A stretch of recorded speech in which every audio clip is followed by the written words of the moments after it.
Great conversation, gentlemen. Thank you very much. And we are joined by Sneaky and Lemonation after the victory over Curse. Quick question to you guys. Lemon, for you, I guess we'll start. Coming out of Champion Select, you kind of gave him a lease and a few other things that Curse likes to play quite strong. They took it on LMQ with a few of those picks last week. Was it kind of in your head at all during picks and bans? No, we basically got a very good comp ourselves, and we kind of just want to play our own kind of strengths. We had TF with kind of really strong lanes, and we could just make plays all over. I do want to ask about giving up Braum again, because he's been so highly picked, especially in the LCS NA, and you did play one game on him last week. Why did you decide to let it go through so late into picks and bans? I feel like if I'm on more of a playmaking champion like Thresh, I can just apply a lot more pressure than Braum can. Braum gets really strong if he's ahead, like in team fights, where he can block so much damage, but it's really hard to get ahead if you're not making plays. Sneaky, going into the AD carries mind, we see the 2v1s, we see the 2v nuns, I should say standard lanes, not 2v1s. But what do you prefer as an AD carry? Kind of, we haven't really seen what you're branding yourself with a play style coming into the summer split. Do you actually like to play aggressive? Do you want that laid-back farm lane? How do you like to play it? I like the 2v1 a lot because I usually come out of it with a BF longsword.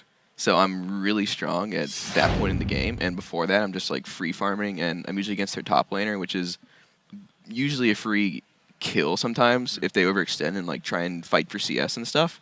So it's like really easy advantages, I'd say, compared to 2v2, where you actually have to worry about the jungler coming in and fighting the 2v2 in general. It's a lot more riskier. Yeah, and getting back to the game a little bit, the overall matchup, Curse was sticking very close in gold, and what looked to be a stronger late game composition. Was that worrying you guys a little bit, or was that kind of as planned for the game? They were doing quite well mid-game until the Dragon fight, where we turned out way ahead. We actually had that Dragon fight. If we could pull it up on the screen, right. Maybe you could walk us through why it was such a bad idea for them to go in there. If we can just pull that up right now, so let me take us through it. We basically had the much stronger top laner with Renekton, and he was actually able to come in and basically guarantee the fight win. So them fighting it. Because at this point, were you just baiting to hope that Jax, or because you knew he didn't have the teleport and just daring him into not coming? Yeah, and Balls at this time was just extremely strong. And basically they just fall to our team fighting. Yeah, I was just in the back just staying away from all the dangers of their team comp. What kind of has pushed Cloud9 into this wanting to have global pressure on the map? Last few splits, we've seen Cloud9 kind of control a game from finish to end without going back to TF, without going to other picks. Why now back to the kind of the global pressure and control game? I think it's always been kind of viable. I think right now it just came into this game being a very strong pick. I think it's just this game specifically. And you feel like after the Dragon fight happened right there, was that control of the game, or did you still have to make more plays afterwards? Because it did seem fairly contested for a while. Yeah, I mean, they do have a very strong late game comp if they can ever get there, but we have such strong picking and such high pressure on the map that they had to like fight everything and kind of play extremely safe, and we just took advantage slowly.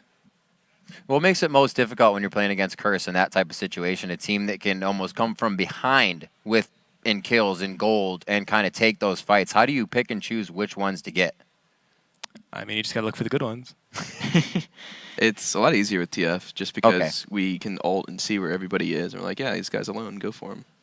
Yeah, and Sneaky, actually, we have another replay if we could pull this up on the screen as well. This was a little bit later into the game as you guys are trying to find the fight near the bottom inhibitor. Once again, while Jax is gone. Actually, walk me through this as your 80 carry perspective. This fight got crazy, didn't it? Got a little bit messy. Yeah. So we made the call to try and go on this because there was a big wave coming, and then we just go on dominate, and I'm sitting there hitting the turret.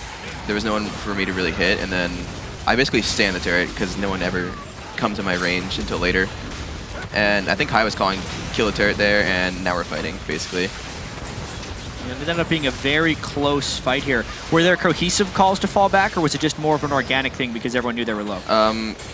It was kind of a fight call from Hai because he didn't know we were also low. So then we were like, oh, we're low as Jesus because now we're all running.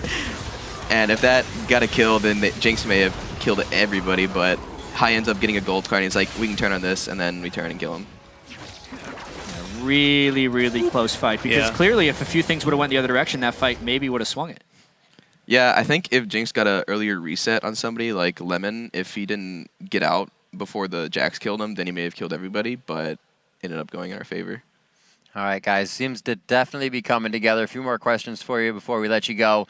Coming up in this split now as the winds start to fall in your favor a little bit more, what is Cloud9 doing to kind of bring back that champion title that you guys have had the last 2 splits?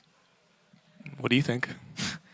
I think we've been trying to just get a lot of better practice. Actually, this week, since we had to play so early, we were doing 3 scrim blocks a day, which we normally do 2. So we were getting a lot more practice in, and I think it really helped us a lot. And I don't know, we don't really have much time for solo queue, so we're all just spam team-oriented stuff. LMQ is also your next matchup this week, and last week they went 1-1 against Curse and EG. Do you guys sense any type of vulnerability there, or are they still fearful as a first-place team? LMQ is an extremely strong team, and I think the only reason they actually gave up a game last week was because of their cast and give up, which didn't pan out for them. So I don't think they'll make the same mistake again. All right. Well, best of luck in the matchup. You guys going for the top of the scoreboards. We've still got more games than you can shake a stick at. After the break, Team Solo Mid will test their mettle against the first place Dignitas. Don't go anywhere.